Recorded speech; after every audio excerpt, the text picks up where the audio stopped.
register Simcoe identity. Hail and well met, fellow Crusaders! I am MechWarrior L1011 Widebody. We are continuing the Clan Jade Falcon campaign. Mission Mirror Cage. We will accept and fire the torpedo tubes into the ready room. Before I get started, I would like to give two brief shoutouts to two newer patrons. One of them I did already mention in another video. That was FP Shazley. I swear I'm going to pronounce it correctly this time, but I believe this time we get a star mate on this mission. No, we do not. Never mind. Well, shout out to him anyway. The next time I get a star mate, I will name him after him, and hopefully he will not shoot me in the back. You should go check out his channel. He does various interesting, in-depth, detailed walkthroughs of submarine games. The kind of really deep, no pun intended, games that you don't really find anymore about submarine warfare. You should definitely check it out. I haven't really played too many of those. There was Harpoon 2, which is kind of dry, and then there was Seawolf. Never mind, I don't really want to get into that. Anyway, so it's also another patron who sponsored me who wishes to remain anonymous. And I respect that, and I thank you regardless for your contribution. You are greatly appreciated, and thank you for choosing to sponsor the L1011 Widebody channel, and appreciate what I am attempting to bring to the field, a crowded field of Let's Players. Let's get on with that mission briefing stuff. The Wolf has committed to a two-pronged assault on the planet Zotomir. Their intention seems to be to gain control of our orbital chemical engineering facilities and the Nalon spaceport near the city of Saline. The Second Wolf Cavaliers have dropped and are moving toward friendly positions inside the city. We must stall their advance at all costs. Codename Mirror Cage, Planet Zotomir, terrain low hills, time dusk. Probes have detected a single spheroid dropship in the Wolf rear undergoing field repairs to its fusion core. Perform a strike against it while its defenses are offline. We hope that the enemy will perceive this action as a prelude to a large commitment of our forces to the flank, and thus alleviate some of the pressure on the elements of the 10th Provisional Garrison at the Nalon Spaceport. Objectives primary, destroy the dropship at Nav Zeta. Secondary, destroy all defending Beck units. Return dust-off site Nav Eta. Situation! On September 30th, 3057, Star Colonel Oleg Kerensky led his newly created Tau Galaxy an assault on the Jade Falcon planet of Zotomir. All of the young and impressionable warriors in Tau Galaxy were Crusaders by inclination, but they were also wolves by blood, and were therefore bound by clan honor and tradition to follow their former Ilkhan in a fight to the death against their fellow Crusaders in Clan Jade Falcon. That is one hell of a run-on sentence there. Star Captain Vladimir, I have never had good luck with people named Vladimir. A prominent Crusader chosen as Oleg's second-in-command challenged the legitimacy of Oleg's orders along with many other young wolves, but to no avail. Oleg had acted within his rights as a Star Colonel in placing the Wolf Crusaders under his command and transferring warriors with Warden sympathies to the command of Sakhan Felon Ward. By setting Crusader against Crusader, Ulrich hoped to cripple not only the Jade Falcon enemy, but the entire Crusader movement within the clans. Very sneaky. Ulrich chose his first target well. A week before the beginning of the trial of refusal, he had discovered that the Falcons were converting one of Zotomir's orbital chemical engineering facilities into a small factory for dropship parts. An orbital repair facility so close to the truce line would allow the Falcons to attack deep inside the inner sphere without being hamstrung by a long wait for replacement dropship parts from the clan homeworlds. This is a very important point, which I will highlight in a moment. The Falcon's 10th Provisional Garrison, assigned to defend the factory against inner sphere raiding parties, had stationed the bulk of its forces near the Nalon spaceport in the seaside city of Saline. A single star of mechs and two aerospace stars remained to defend the orbital facility. Ulrich planned a strategy that would allow him to destroy both the facility and the 10th Garrison cluster. Before opening the bidding for the Zotomir assault, Ulrich ordered Star Commodore Radek to issue a battle challenge to the forces defending the orbital facility once the wolf forces bid to attack the planet itself were engaged in battle. There's another gigantic run-on sentence. With the bulk of the Falcon forces fighting the wolves, the troops defending the orbital facility would be left without reinforcements, and proved easy pickings for Radix warriors.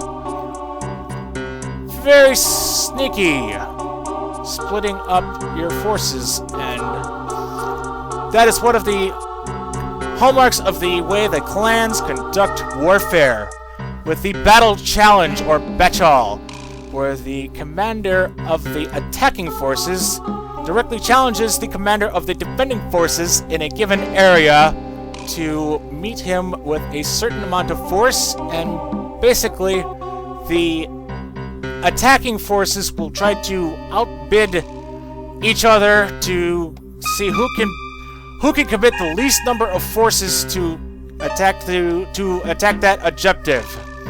And often it results in very strange things where you wind up with underpowered things and people with high levels of confidence and all kinds of stuff like that. It's very formal and chivalrous, and it caused a lot of, let's say, interesting engagements during the initial clan invasion of the Inner Sphere, when the Inner Sphere was not prepared for such formalities in war. And the clans were more interested in setting up the battle ahead of time like a chessboard.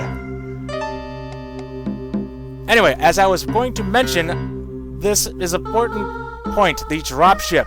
One of the recurring themes in BattleTech is that these higher level of technology, the things that require more technology to maintain and operate, are considered sort of not something that you generally attack directly.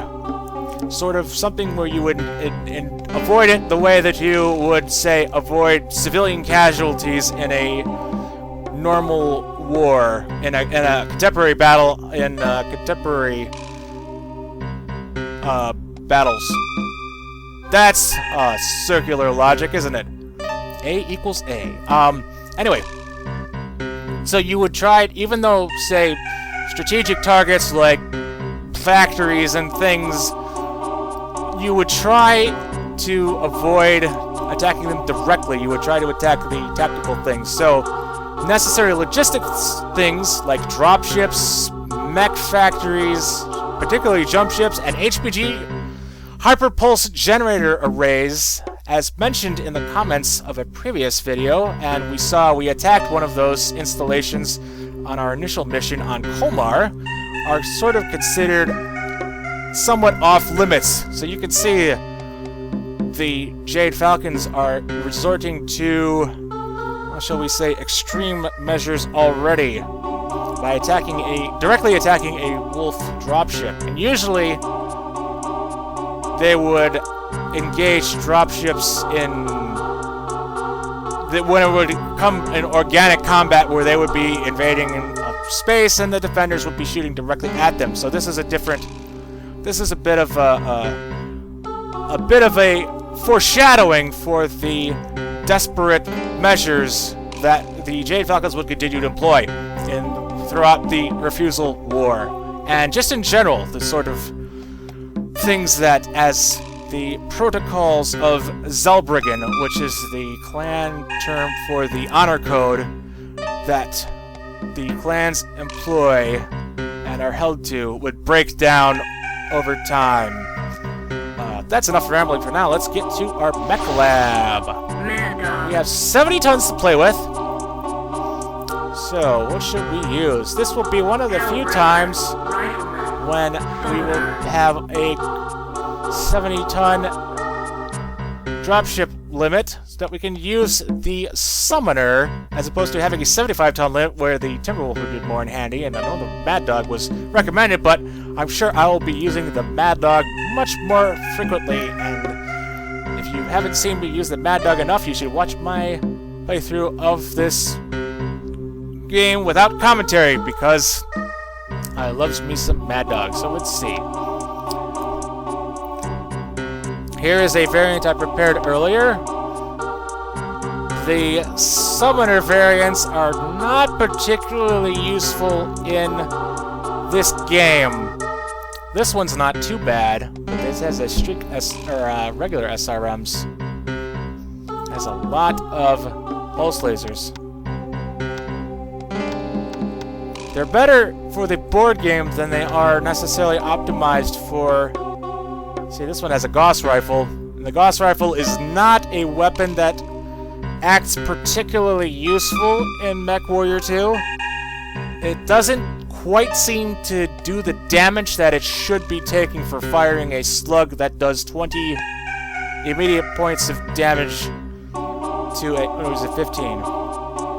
It's 15, isn't it? Or is it 20? Oh, I am doubting myself, and now I'm gonna get freaked out. What is it?